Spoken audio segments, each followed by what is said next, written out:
Hi there, welcome to week 2 of your extraordinary life plan.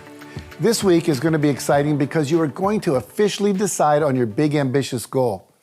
You'll also be confirming that the goal is aligned with your life purpose, which we discussed last week.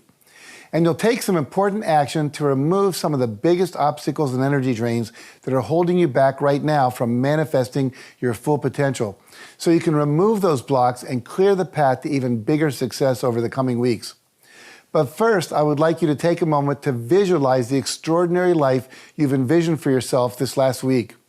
So go ahead and close your eyes for a moment and imagine what your life will look like when you're living your true purpose and experiencing great joy, meaning, and abundance in your life. How do you spend your days?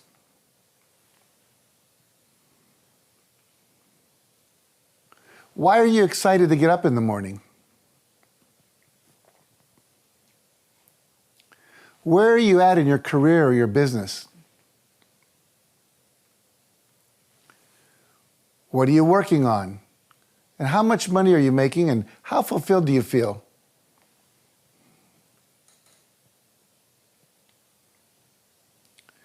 How much do you love what you do? How do you spend your free time? And who do you spend your free time with? And what do you do together?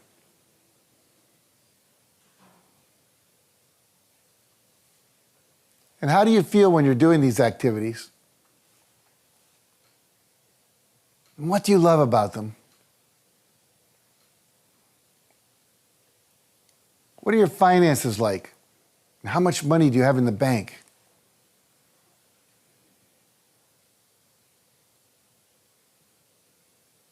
Have you cleared all your debt?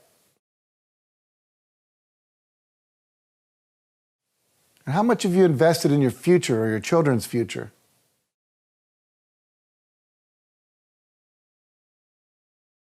And how do you feel when you think about your money situation? What are your relationships like with your family, your friends, and your colleagues? How close are you? What do you share with each other?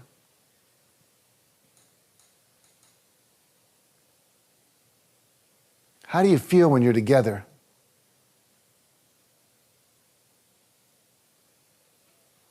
What's your health like?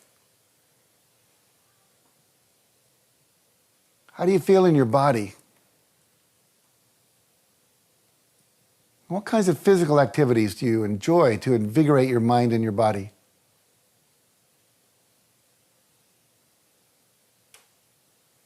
How strong and how flexible are you?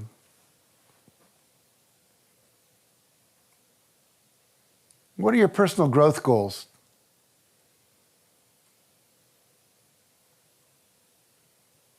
What new skills are you in the process of acquiring? How are you becoming a better, more valuable person?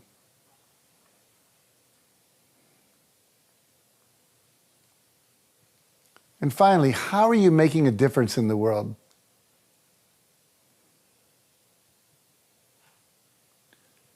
How does your work or how you spend your time and your money positively impact your local community or the global community?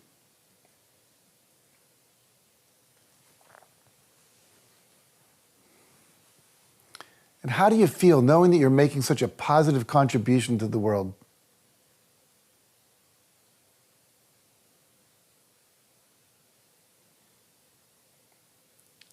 I'd like you to sit for another moment with that vision of an extraordinary life in your mind. And I want you to remember that you absolutely can create it. Anything you can imagine is within your grasp. You are not able to envision it unless you have the ability to create it.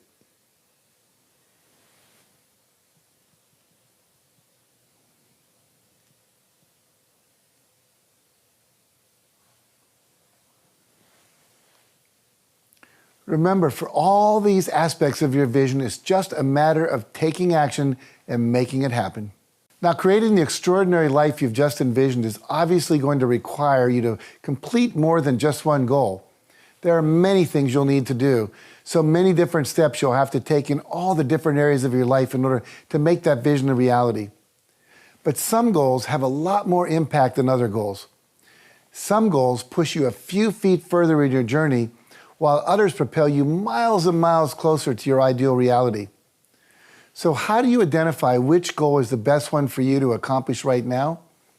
Well, there are a number of different factors to look at, which today's lesson will walk you through. And I really want you to take the time and put some careful thought into this process so you choose the goal that is most likely to move you the furthest toward your extraordinary life. Okay, so let's dive into it now. Today we're going to unleash the power of goal setting in your life and how you can tell if you're pursuing the goals that are most likely to help you create your extraordinary life. So you all have an inner GPS system, just like a car. And what happens is, if you can get clear on the destination, the GPS system will teach you how to get there. Do any of you have the Waze app? The Waze app is really cool if you don't know about it. W-A-Y-Z, I think it is.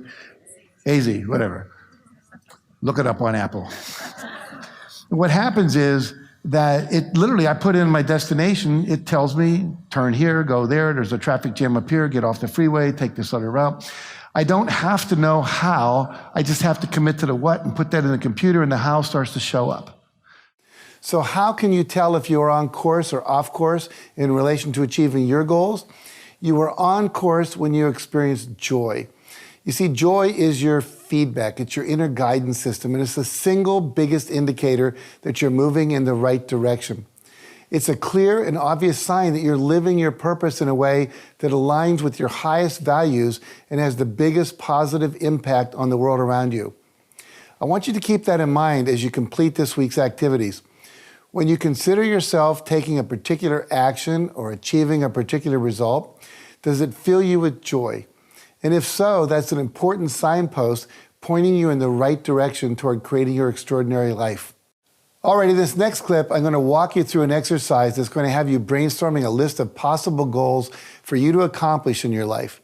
And as you go through this process, listing all of the possible goals you'd like to achieve, keep your mind and your heart alert to the presence of joy. And if any of the goals you list spark a sense of joy or excitement in you, maybe they cause a tingle up your spine or make your heart beat a little bit faster, pay attention to that. It's a sign that that particular goal is more in alignment with your purpose and your ideal life. Now, another technique is called the 101 Goals technique. And I learned this from a guy named Lou Holtz. I was speaking in Florida to a bunch of, they were all Catholic CEOs of companies. You can believe that. They had a convention of Catholic CEOs called the Legatus Group. Yeah, and I was one of the speakers. And Lou was a football coach at Notre Dame, Catholic, and he gave a talk, and he talked about how, well, I'll just say this first. I wrote a book called You've Got to Read This Book, and I asked Lou, was there a book? Good title, don't you think? But what it was really about was there one book that changed your life? And the book that changed Lou's life was The Magic of Thinking Big. So I got him to write up a story for the book. And he was fired as a football coach, and he had to go in the middle of the season, no job. His wife went back to work. He didn't like that his wife had to work. And his wife came home one day and gave him this book. She saw it at the supermarket. She bought it for him, said, Lou, read this. In the book, it said, make a list of 101 things that you want to achieve in your life. And Lou made a list of 106. And they were not minor things. Win a national football championship, eat dinner at the White House, meet the Pope, go down the Snake River in a river raft, land a plane on an aircraft carrier, go under the water in a submarine. Big goals for a young guy in his 20s. And when he gave the speech, he said he'd achieved 102 or 3 of his 106 goals that he'd written down. However, when his wife came home that night, he spent the whole day doing it. His wife came home and she said, Lou, did you read the book? He said, yeah. What did it say? It said, make a list of 101 things you want to do. I made a list of 106. Here, read it. It's cool. So she read it. She said, Lou, write down 107. I'll tell you what to write. So he writes down 107. She says, write down, find a job.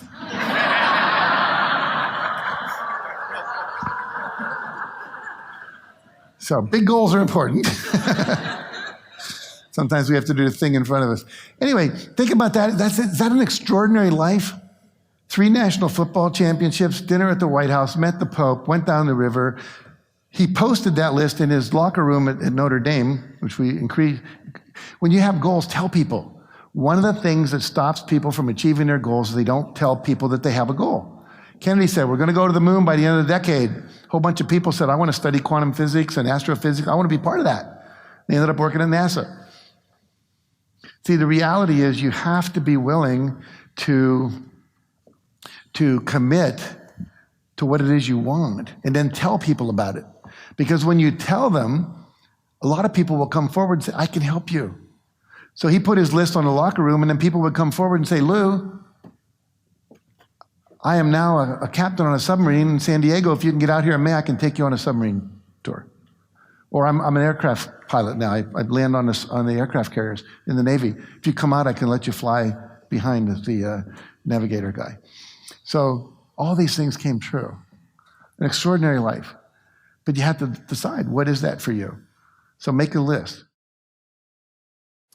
Okay, right now I would like you to take a moment to get started on your 101 goals list. How many can you come up with in 1 minute? Don't think about it too much. After all, you've got 101 to play with. So just think of things you'd like to do or have thought about doing and ask yourself, is this something I'd like to do before I die?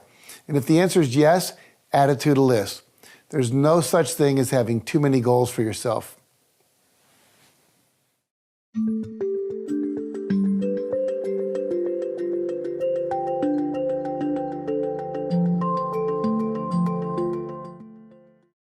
Okay, the minute's up. So take a moment to look at your list. How many goals were you able to identify? And as you wrote them down, did you notice that any of them made you feel a real spark of joy or excitement? If so, put a star beside those goals because they're telling you something important. Now, unless you're a very fast writer, I'm going to guess that you didn't get all the way to 101. That list you brainstormed is just the beginning. So one of your tasks this week, after you finish watching this video, will be to complete it all the way to 101 goals and then tape it somewhere you can see it on a daily basis. Now, this course is all about accomplishing one big goal, but knowing what your other goals are will make it easier for you to maintain your goal achievement mindset and stay focused on moving forward. Because as those other goals bounce around in your mind, you will find that some of them are things you can accomplish even in the next week or the next month. And every time you complete a goal, no matter how big or how small, it accelerates your ability to accomplish your next goal and your next goal and your next goal and so on. That's the power of goal setting. Now, obviously, some goals are way bigger and more ambitious than others. These are the ones that can cause huge positive changes in your life and in you. I like to call these big, hairy, audacious goals because they're so big they can even scare you. They are the game changer goals. They're the ones that make you grow and propel you so much closer to your extraordinary life. They help you to do better in business and in your career. They improve your relationships with your friends and your family. They improve your health and help you grow spiritually as well as financially. And they allow you to have a bigger positive impact in the world around you. But before we dive into identifying your big ambitious goal for the next month and a half, I want to call your attention to some of the blocks that might rise up in you as you decide on your big ambitious goal and why it's so important to pay attention to these blocks. They're actually very valuable signposts. You'll also learn how to tell if your big goal is too big so you can make sure your goal is achievable while still inspiring you to stretch and develop new skills. And see, here's the deal. You can think up anything. And then you're going to notice what gets in the way. Oh, I can't have that. Ooh, I'll never be able to do that. I don't have enough money to do that. I'm too old to do that. I don't have the support of my family to do that. I don't know if that's ethical. I'm not asking you to do anything unethical. But, maybe like some of you have the belief that a lot of money is not spiritual. I have a whole lecture on that just downloaded in my head. I'm not going to do that. That's not the focus today. But the reality is that whatever it is, as you go through today and we start to work on this bigger vision, this BHAG, this breakthrough goal, this big, hairy, audacious goal that we're going to commit to, notice what comes up. Considerations, beliefs that it's not possible, fears, oh my God, I'd have to get up on stage and talk, or I'd have to ask my dad for money, or I'd have to tell my husband that I don't want to work at that job in the factory anymore, I want to go and write my novel. Whatever it is, just notice it when it comes up. Because those are the things that are blocking you. And part of the purpose of setting a big goal is to surface those, because right now they're unconscious. And when they show up, sometimes they're a little scary, and because we don't want to feel the fear, we pull away. What I want you to do is just let the fear come up and experience it anyway, because it's not going to kill you. I used to be a psychotherapist. I never saw anyone die from fright. We always say, he was scared to death. Never happened, right? So just experience it. Just notice it. Think of fear as a caution sign, not a stop sign. Pay attention. Things to notice here. We're out of the ordinary. We're out of our comfort zone. Pay attention, but not stop. So I can turn off that feeling I don't like feeling. We have to be uncomfortable to grow. Any of you in this room give birth? Was that comfortable? No. For the most case, it was worth it, right? Get a few children, we're not so sure, whatever. No, just kidding. But we had to birth that took effort, it took focus, it took intention, it took breathing, it took accepting, not resisting. The more you resist, the harder it is. That's why Lamaze and Bradley is so valuable for women when you're giving birth. But birth requires us to experience a little discomfort. And most of us in a northern culture are addicted to comfort. And that addiction is just as bad as alcohol, drugs, all of that stuff. And so today, just notice what shows up. So this wonderful term called a BHAG, big, hairy, audacious goal. I'm going to ask you to set a goal today that's big enough that in the process of achieving it, you'll have to grow. Remember we talked about the purpose is mastery. So the growth is the real ultimate payoff. If we don't set big goals, we don't grow. For me to become where I am, I had to learn how to get over my shyness, stand up on stage, develop humor, ask for support, realize I can't do it all alone. There's 20-some people who are in this room today supporting you as assistants. They're flown in from all over the country. I don't have to carry my guitar and my banjo by myself anymore. So it also has to be something you really want to do, and a goal that inspires you doesn't expire you. If it scares you so much that it freezes you, it's too big. Okay? We don't want anyone frozen. But it needs to make you a little uncomfortable without expiring you. I learned this phrase from a guy named Jim Bunch: things should inspire, not expire. Your environment, when you walk into your house, apartment, or your office, does it inspire you? Or does it go, oh God, such a mess, all this clutter? So you want to create an environment that inspires you. Surround yourself with friends that inspire you. Have goals that inspire you. Read books that inspire you. Watch television that inspires you. Go to a church that inspires you instead of making you feel guilty. Okay. You know that one, okay? So my 1993 BHAG was to have a New York Times best-selling book. I had two reasons for that. I wanted to make a difference, and I also wanted to get higher fees for speaking, because when you have a book that people know about, you make more money. Am I a better speaker than I was in 1993? Absolutely. Am I that much better to get what I get today for a fee? No. Now I'm 49. When I was 49, I'm saying now, meaning in that present tense author. When I was 49, we set a goal to sell a billion books by 2020. That was our 2020 vision. Now I'm driving a Dodge van. I'm running around doing workshops for teachers. I'm making about $100,000 a year. And I had a house, which you can't quite see because the slide isn't that clear, but it's a little tiny house, 1,700 square feet. My pool house fits into that right now. I'm as bigger than that house. And the reality was, I was a normal, everyday, slogging it out person just like you. And so I had a 2-year-old son. We set this huge goal. The Gulf War started. All the education money dried up. There was no money for the company to do in-services. No one was being sent to educational conferences. I couldn't hardly make a living. And a recession occurred as a result of that. And so there I was, just like a lot of you, not being in the greatest place in my life. But as a result of the things I was learning and learned from W. Clement Stone, et cetera, started applying all that. I even had a guy in my company who, when I decided to write Chicken Soup for the Soul, quit. He said, I don't want to be associated with a company that's going to do trainings for business, because that's where we need to go, with a book called Chicken Soup for the Soul. They'll think we're weird. And he quit. So I didn't even have support from most of my staff. Have any of you ever had a goal and your family thought you're nuts? Yeah. or your employees thought you were nuts, or your partner thought you were nuts, or your wife or whatever. You know, when I started the foundation, my wife thought I was crazy.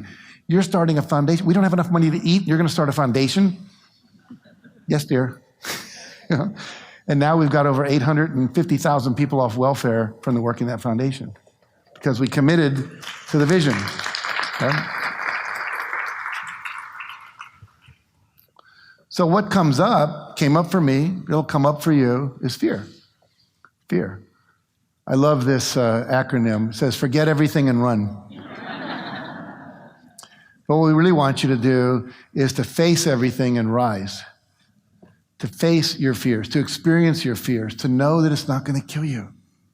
And when you embrace your fear and you embrace it, it dissolves. It begins to go away because it's just an emotion. Now, there are a number of techniques which we can't teach today, things like EFT tapping. How many of you are into EFT tapping?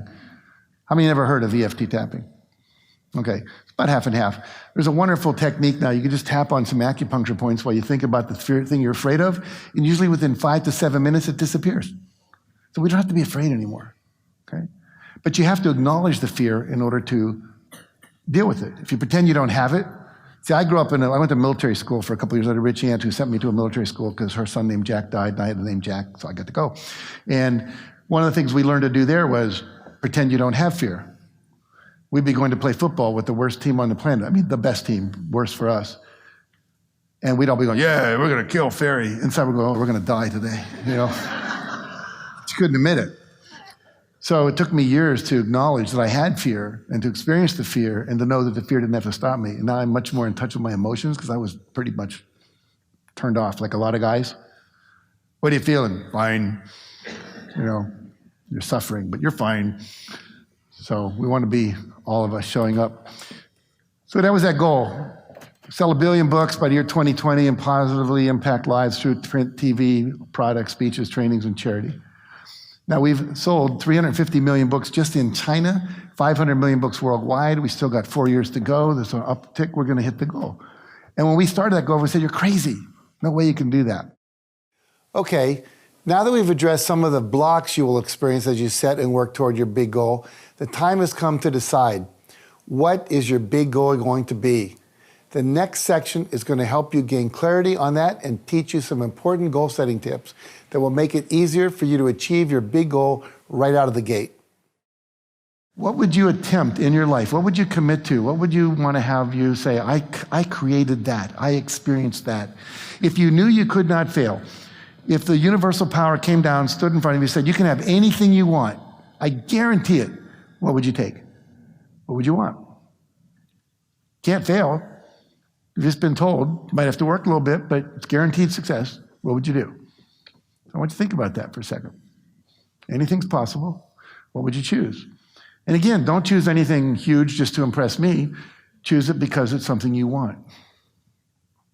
But don't let the size of it or the magnitude of it overwhelm you or scare you.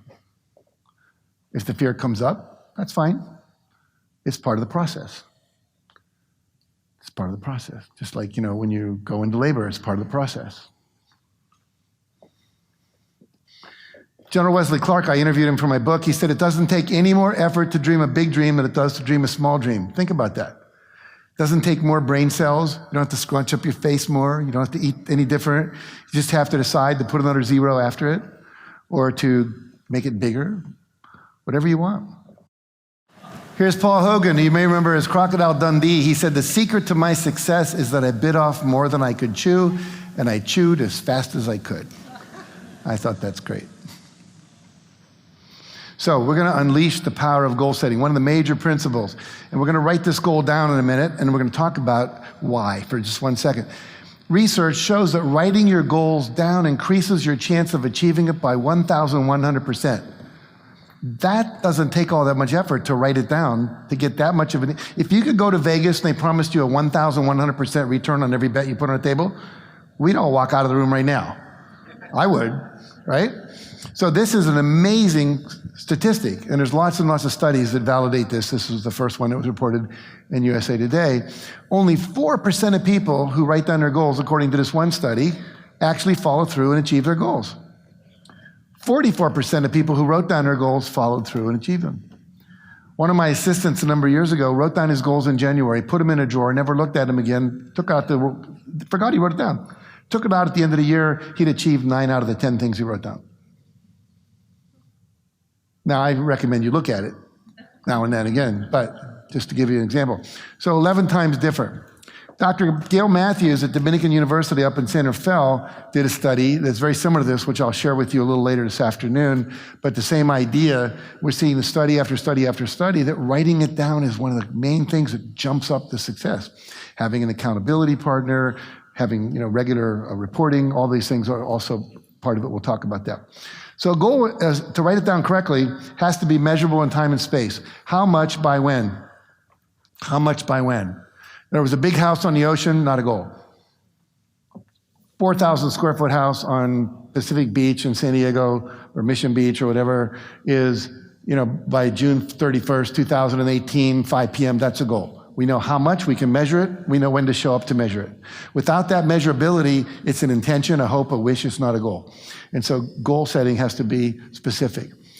So here's the difference. I'd like to increase my income, which a lot of you wrote down in your pre-questionnaire, which some of you filled out. Big high goal.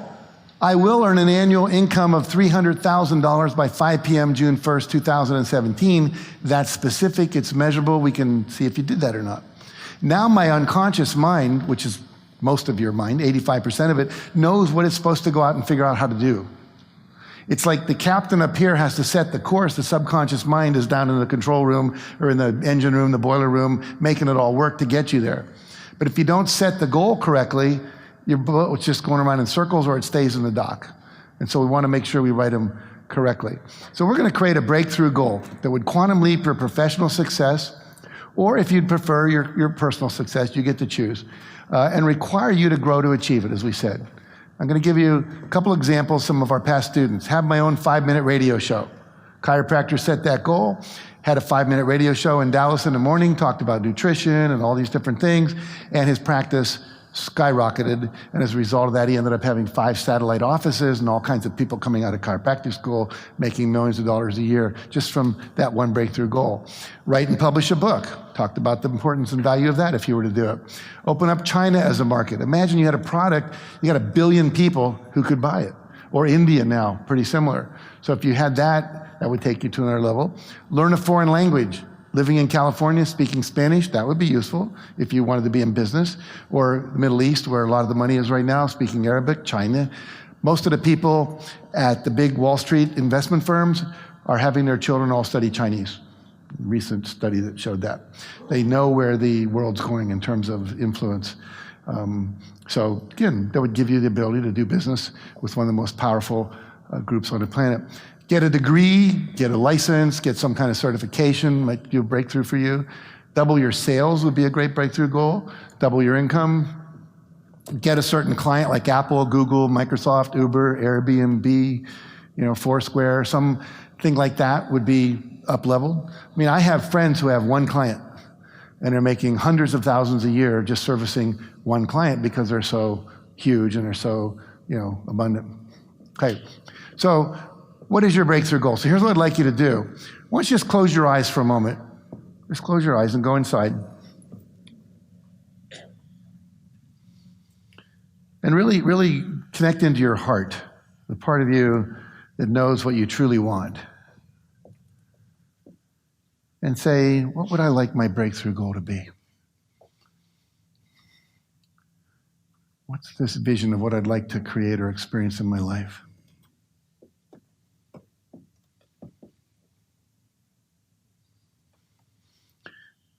And this could be something you would achieve in the next year. It could be something you'd achieve 3 years from now, 5 years from now. You pick the time frame.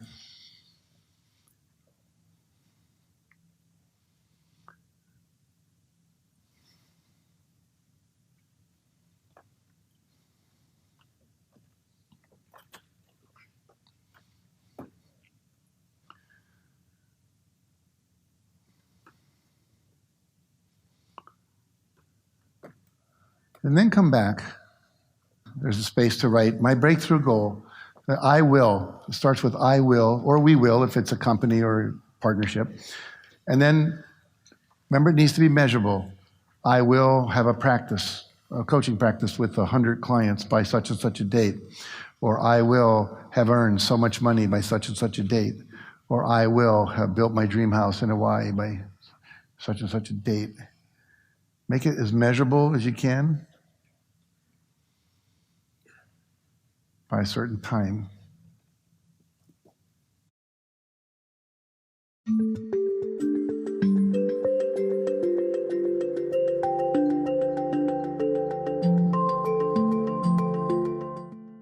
Okay. And then I want you to notice what comes up for you as you think about this breakthrough goal, as you write this down and begin to make a commitment to this. This is possible. I want this. I'm willing to do what it takes to get this. Just notice what shows up inside your mind, inside your body. We talked about fear can show up, fear of loss, fear of ridicule from other people, fear of judgment from friends, family, colleagues. Just notice it if it's there. Another thing that shows up sometimes, we call them considerations, which includes limiting beliefs. Oh, I need a degree to do that. I don't have that degree. I don't have enough friends. I'm not well connected enough. I don't know anybody. How could I possibly get on Oprah? I don't know a Jan Van Zandt or Jack Canfield or whoever her friends are. Whatever those limiting beliefs that come up, could be negative self-talk. Some part of you, your internal judge or critics going, yeah, right. You can come to a seminar, write down all the crap you want. It's not going to happen. That kind of stuff that shows up in your head. And also excuses. Oh, this is great. I got a full-time job. I got 3 kids. My husband just left me. Are you kidding me? Have dreams? What are you, nuts? The reality is, just notice that. If it comes up, it's part of the process. It's not a bad thing. It's okay. Don't let it stop you, but just notice it's there. And the other thing that sometimes shows up are real roadblocks in the world. There's laws against that. Your husband doesn't want to live by the ocean, you do. So there's things that will emerge along those lines too. I love this idea that fears are normal, celebrate them. It says, fear only rears its ugly head when you do things that matter. Fear only shows up when you start moving in the direction. Fear tells you you're on course. Fear tells you that you're doing something that's going to take you out of your comfort zone that you need to be doing, or it wouldn't show up in your consciousness. And one of my mentors once said, you cannot think up a goal if you don't have the capacity to achieve it. You wouldn't have the ability to even dream it. So whatever you just wrote down or you dream about, you have the capacity to make it happen. So embrace your fear, feel your fear. Don't be afraid of your fear. You remember that great phrase from Franklin Roosevelt? The only fear we have to fear is fear itself. So the only thing to be afraid of is fear, because fear can't stop you unless you let it. I remember I was just telling you that I didn't ever really allow myself to fear, and when that came up for me and I had to deal with it, I was doing a ropes course. You know what a ropes course is? You go out and you do a zip line and you climb up on the pamper pole and you jump off and try to catch the trapeze and all these things. And it's designed to bring up your fear and to help you learn how to move through it. And I get up to the end, I'm standing there like this. I go, okay, let's go. And the guy says, you're not ready. I said, yeah, I am, let's go. He said, no, you're not ready. I said, well, why not? He says, because you're not afraid. He said, this is scary, and you're not afraid. So your MO is you just numb out and muscle through. In a process, you miss the experience. Your ability to deal with whatever shows up diminishes. Just like in Aikido or karate, they teach you to be present so you can feel what's going on and be aware of it. And he said, that's 300 feet down. That's a river down there. Those are rocks down there. If that thing lets go, you're dead. Oh, okay. Because my MO was, let's just get it over with, let's go. I remember I did a fire walk with Tony Robbins. I watched 3 people that didn't get burned. Let's go. Let's get it over with, that kind of thing, But anyway, what happens is I finally felt fear. And he said, okay, now you're ready. What I didn't know is when you jump off, there's a little bit of slack in line. So as your weight hits that, and I was about 195 pounds, it's like, whew, and I went, oh, But then it turned into exhilaration, which I would have missed had I been numbed out. So give yourself permission to feel the fear. This is what I was looking down at.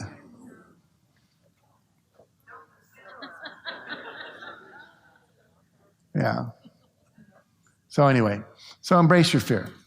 So as I said, fear tells you you're on track. You're moving to the edge of your comfort zone, which is where you want to be. You want to be a little uncomfortable every day. If you're not a little uncomfortable, you're not growing. It doesn't mean you don't take a weekend off and get a massage and do all that, but you stay in that level of keep stretching, keep stretching, keep stretching. And then once you're aware of them, you can deal with them. How many of you have ever played whack-a-mole? Yeah, whack-a-mole's a cool game. You go and you put $1 in or whatever, and then these little moles jump up and you hit them on the head. Think of this as the whack-a-mole game. You want the things to show up because you can't deal with them if they don't show up. They're subconscious. So setting the goal brings them up into consciousness. Now we can deal with it, move through it, and handle our life.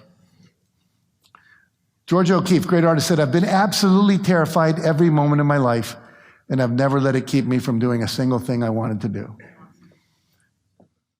So here's what I want you to do.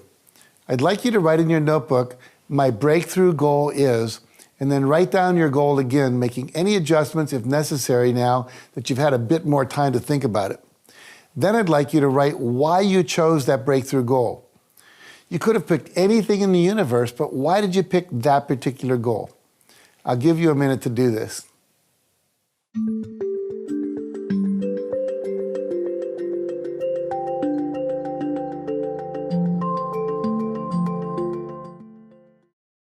All right, now that you've spent a minute on that, I would like to encourage you, after this video, to share that goal and the reason why you chose it with at least one other person. And if you share it with more people, that'll even be better. And here's why I'd like you to do that. How many of you noticed that as you shared it, it became more real to you? Yeah, one of the secrets of success is sharing your goal. We talked about that a little earlier. One of the things that stops you from being successful is not telling enough people. Every time you tell it, two things happen. It clarifies more for you, becomes more real for you. And the third thing is you start to engender support. Now, some people will laugh at your goal. Some people will tell you you're crazy. And the only thing you ever want to say back is thank you very much for your contribution. Right? You don't need to argue with them, and you don't need to believe them. It's your goal. It's your vision. It's your life. It's your dream. Okay? Not everyone is going to support it because some people want to keep you in a state of mediocrity so they don't have to confront their mediocrity. Does that make sense? You know, it's the old thing. I worked at a General Electric plant one summer between college and graduate school as a floor sweeper, and eventually I got on the assembly line. And I remember being over at when I was working on the assembly line, and this guy came by and he said, "Slow down, college boy."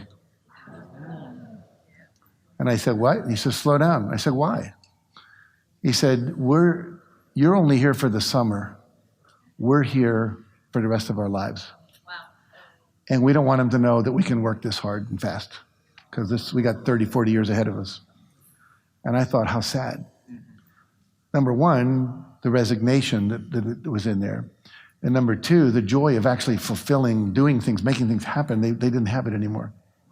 And so I remember when one of the guys got promoted to be a manager, and now he's wearing a tie, a short sleeve shirt, but a tie.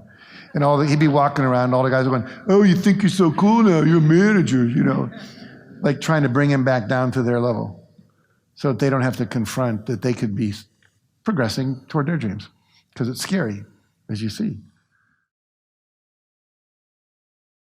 Okay, that's just about wraps it up for this week.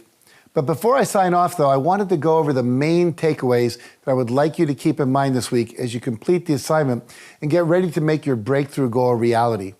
Now, the first thing I want you to remember is this. You have an inner GPS system inside you that will steer you in the direction you want to go. And when you're clear on the destination, the path will appear. I also want you to remember that the key to your inner guidance system is joy. And when you feel joy, that's a sign that you're moving in the right direction and living your life purpose.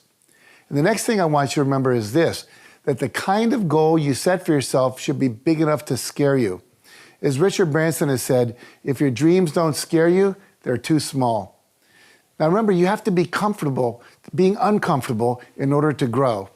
So if you feel fear, let it come.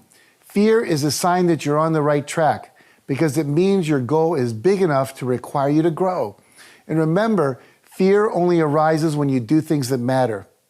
Also, in order for your goals to be achievable, they must be measurable. They have to be specific, and they have to say how much by when. And finally, if you want to greatly increase your chances of success, I strongly encourage you to write your goal down and to share it with other people. A great place to do that would be in our Extraordinary Life Facebook group. When you put it out there in the universe, you make it more real for yourself and for the people and the tools and the circumstances that you need to achieve that goal. They're going to begin to naturally appear. All right, well, that's it for today. So have a great time completing your assignment. And remember, the work you're doing now is laying the foundation for an incredible future for you.